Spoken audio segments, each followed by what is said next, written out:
नमस्कार दोस्तों, चांद और मंगल पर जाने की इंसानों की इच्छा अब और विकराल होती जा रही है। भारत का चंद्रयान मिशन हो या फिर नासा का दोबारा चांद पर इंसानों को भेजने का मिशन, सब कुछ बहुत ही महत्वाकांक्षी है। लेकिन इन मिशन के साथ लोगों की सुरक्षा का ध्यान रखना भी बहुत जरूरी है। अंतरिक्ष में जाना और वहां काम करना न सिर्फ खतरनाक है, बल्कि इसके लिए एस्ट्रोनॉट्स को महीनों और कभी कभी सालों की ट्रेनिंग लेनी पड़ती है। पर क्या कभी आपने सोचा है कि अगर किसी एस्ट्रोनॉट की मौत अंतरिक्ष में हो जाती है तो उसके शरीर का क्या होता है? उन्हें अंतरिक्ष में ले जाने के लिए तो स्पेसक्राफ्ट मौजूद होता है और वापस लाने के लिए भी कई महीनों की प्लानिंग लगती है। लेकिन अगर इस बीच कोई इंसान वहां मर जाए तो उसके शरीर को वापस लाया जाएगा या फिर वहीं छोड़ दिया जाएगा जब तक कोई अन्य स्पेसक्राफ्ट वहां ना पहुंचे। नासा की जानकारी के मुताबिक अभी तक 18 लोगों की मौत अंतरिक्ष में हुई है, जिसमें से 14 नासा के सदस्य थे। अब गौर करने वाली बात यह है कि अगर ऐसा कुछ होता है तो नासा का प्रोटोकॉल सबसे पहले क्या होता है?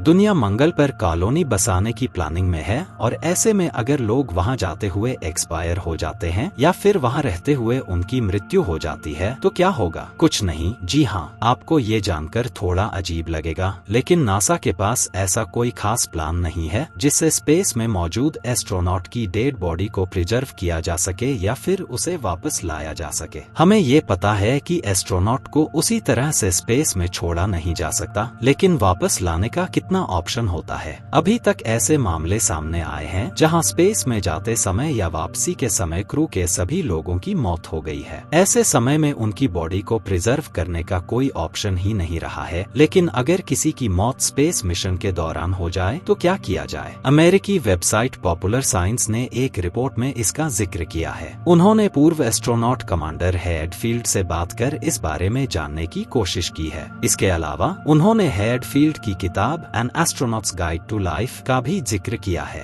एस्ट्रोनॉट्स की स्पेसिफिक डाइट। उन्होंने एक काल्पनिक घटना का भी जिक्र किया कि अगर कोई वहां मर जाता है तो बचे हुए सभी लोग इस समस्या का हल निकालने लग जाएंगे। स्पेस स्टेशन में कोई भी बॉडी बैग नहीं होता है, इसलिए उसे सबसे पहले स्पेससूट में स्टोर किया जाएगा। लेकिन शरीर स्पेससूट में बहुत जल्दी डिकम्पोज होगा, तो बदबू का क्या किया जाए इसके बारे में कोई खास गाइडलाइन नहीं है। ऐसे में शरीर को एयरलॉक करना होगा और उन्हें स्पेस स्टेशन में ऐसी जगह पर स्टोर करना होगा जहां शरीर ठंडा रहे। यह ठीक वैसा ही है जैसे अगर किसी सबमरीन में किसी क्रू मेंबर की मौत हो जाती है तो शरीर को ऐसी जगह पर स्टोर किया जाता है जहां सबसे ज्यादा ठंडक उस शरीर को मिल सके। हालांकि फिर भी वापस लाते समय उस शरीर को एस्ट्रोनॉट की सीट देनी होगी, जिससे समस्या बढ़ेगी। नासा के पास अभी कोई प्लान नहीं है, लेकिन इस पर काम बहुत पहले से चल रहा है। 2005 की एक स्टडी का जिक्र भी किया गया है जिसमें एक कंपनी प्रोमिसा ने एक प्लान बनाया था जिसमें एस्ट्रोनॉट की बॉडी को स्पेस में थोड़ी देर के लिए खुला छोड़कर उसे फ्रीज किया जाए और फिर वाइब्रेशन की मदद से उस शरीर के हजारों टुकड़े किए जाएं, जिससे शरीर को वापस लाने में आसानी हो। ये ठीक वैसा ही है जैसे शरीर राख बन जाता है, लेकिन यहाँ वो हजारों छोटे छोटे आइस के टुकड़ों में बदल जाएगा। हालांकि यह कैसे किया जाएगा और इसके बाद शरीर को वापस लाने का क्या प्रोसेस होगा और क्या इसके लिए परिवार वाले तैयार होंगे, इसके बारे में कोई जानकारी नहीं है। अगर शरीर को यूं ही स्पेस में छोड़ दिया जाता है तो न सिर्फ ये बायोजार्ड बन जाएगा, बल्कि ऐसे शरीर स्पेसक्राफ्ट को फॉलो करते हुए पृथ्वी के वातावरण में आ सकते हैं या फिर हमेशा के लिए स्पेस में घूमते रह सकते हैं। दोस्तों, अगर ये नॉलेज अच्छा लगा हो तो वीडियो को लाइक करके चैनल को सब्सक्राइब जरूर करिएगा। फिर मिलेंगे नेक्स्ट वीडियो में। जी धन्यवाद।